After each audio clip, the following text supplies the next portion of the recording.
इकाई 3 कुत्ते की वफादारी। बाल दोस्तों, कैसे हो? सुप्रभात। सुप्रभात टीचर। बाल दोस्तों, मैं आपको कुछ प्रश्न पूछता हूं, आप सब उसका उत्तर दीजिए। हाँ टीचर। बाल दोस्तों, आपके गांव या घर के आसपास कौन कौन से प्राणी रहते हैं? टीचर, मेरे गांव के आसपास गाय, भैंस, बैल आदि प्राणी रहते हैं। बहुत अच्छा। चलो मीरा, अब तुम बताओ, तुम्हारे घर के आसपास कौन कौन से प्राणी रहते हैं? टीचर, मेरे घर के आसपास बिल्ली, बकरी, कुत्ता आदि प्राणी रहते हैं। बहुत अच्छा। बाल दोस्तों, हमारे गांव और घर के आसपास कई सारे प्राणी रहते हैं, जैसे कि गाय, भैंस, बैल, बिल्ली, बकरी, कुत्ता, घोड़ा आदि प्राणी रहते हैं। बाल दोस्तों, इन प्राणियों में कुत्ता अपनी वफादारी के लिए प्रसिद्ध है। तो चलो बाल दोस्तों, आज मैं आपको एक वफादार कुत्ते की कहानी सुनाता हूं। आप सब उसे ध्यान से सुनना। पुराने जमाने में व्यापार का सामान लाने ले जाने का काम बंजारे करते थे। एक बंजारा था। वह अपने ऊंटों पर गांव का माल सामान लादकर शहरों में ले जाता था और वहां से मिश्री, गुड़, मसाले आदि भरकर गांव तक ले आता था। लाखों का व्यापार था उसका, इसीलिए लोग उसे लाखा बंजारा कहते थे। लाखा के पास एक सुंदर कुत्ता था। कुत्ता बड़ा वफादार था। रात को वह बंजारे के पड़ाव की रखवाली करता था। अगर चोर लुटेरे पड़ाव की तरफ आते दिखाई देते तो कुत्ता भौंक भौंक कर उन्हें दूर भगा देता था। बंजारा अपने कुत्ते की वफादारी से बहुत खुश था। एक बार बंजारा व्यापार में मार खा गया और रुपयों की जरूरत आ पड़ी। वह राधनपुर के एक सेठ के पास पहुंचा। उसने अपनी बात बताई। सेठ ने कहा, रुपए तो मैं दे दूंगा, मगर उसके बदले में तुम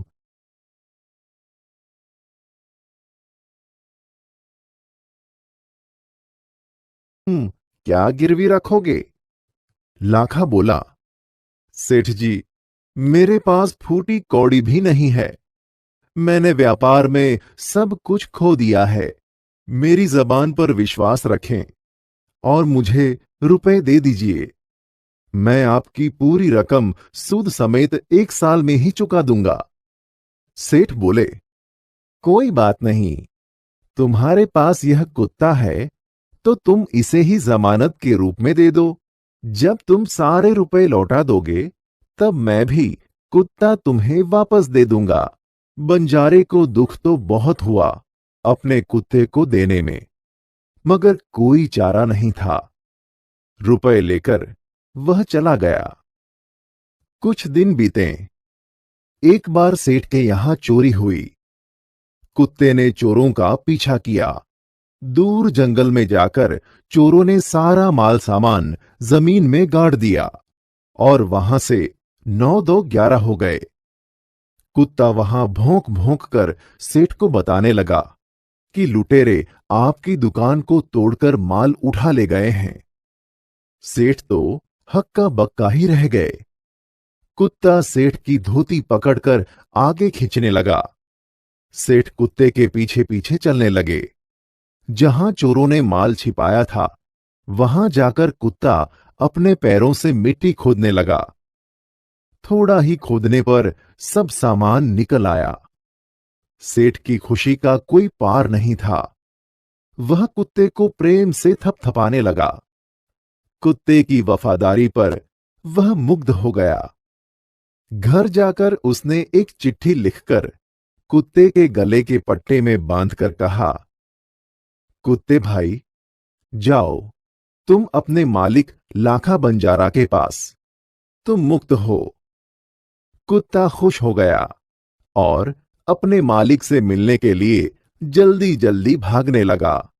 इधर लाखा ने भी व्यापार में खूब रुपया कमाया। वह सेठ को उसकी रकम वापस करने के उसी रास्ते से आ रहा था। उसने दूर से अपने कुत्ते को अपनी ओर आते हुए देखा। वह नाराज हो गया। सोचने लगा कि कुत्ते ने मेरी जबान काट ली है। उसने बेवफाई की है। अब मैं सेठ को क्या मुंह दिखाऊंगा। उसने आव देखा न ताव, बस कुत्ते के माथे पर लाठी का प्रहार कर दिया। कुत्ता बेहोश होकर गिर पड़ा। लाखा ने देखा कि कुत्ते के गले में एक चिट्ठी बंधी है। उसने इसे खोलकर पढ़ा। लाखा, तुम्हारे कुत्ते ने मुझे सूद समेत रुपए लौटा दिए हैं, अतः कुत्ते को मैं मुक्त करता हूं। उसने मेरे घर चोरी किए गए माल सामान को वापस दिलवा दिया है। खुश होकर मैंने स्वयं इसे मुक्त किया है। लाखा तो चकित हो गया। वह चिल्लाने लगा, हाय, यह मैंने क्या कर दिया। हाय, यह मैंने क्या कर दिया। वह कुत्ते के शव को अपनी गोद में लेकर फूट फूट कर रोने लगा। लेकिन अब पछताए होत क्या, जब चिड़िया चुग गई खेत। बाद में लाखा को अपने अविवेक पर पश्चाताप होता है। बाद में उसने उस पश्चाताप के प्रायश्चित के लिए अपने वफादार कुत्ते की समाधि बनवाई, जो आज भी पाटन जिले के राधनपुर के तालाब के किनारे पर खड़ी है और उस कुत्ते की वफादारी की कथा संसार को सुना रही है।